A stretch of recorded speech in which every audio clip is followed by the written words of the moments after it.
સુરતના પૂણા વિસ્તારમાં સાવકા પિતાએ જ 14 વર્ષની સગીર બાળકી સાથે વારંવાર દુષ્કર્મ આચર્યાનો ચોંકાવનારો કિસ્સો સામે આવ્યો છે. આ ઘટનાને પગલે સમગ્ર વિસ્તારમાં ચકચાર મચી ગઈ છે.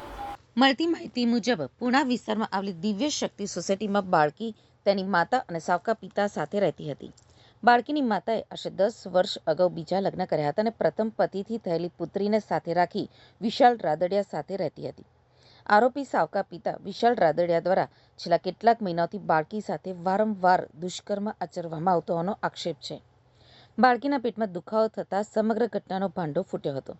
તપાસ દરમિયાન બાળકી 7 મહિનાની ગર્ભવતી હોવાનું સામે આવતા પરિવાર પણ ચોંકી ઉઠ્યો હતો. ત્યારબાદ બાળકીની માતાએ પોતાના પતિ વિરુદ્ધ પૂણા પોલીસ સ્ટેશનમાં ફરિયાદ નોંધાવી હતી. ફરિયાદના આધારે પૂણા પોલીસે આરોપી વિશાલ રાદડિયાની ધરપકડ કરી લીધી છે. આરોપી વિરુદ્ધ બળાત્કાર અને પોક્સો એક્ટ હેઠળ ગુનો નોંધી વધુ કાયદેસરની કાર્યવાહી હાથ ધરવામાં આવી છે અને પોલીસ દ્વારા સમગ્ર મામલે વધુ તપાસ હાથ ધરવામાં આવી છે.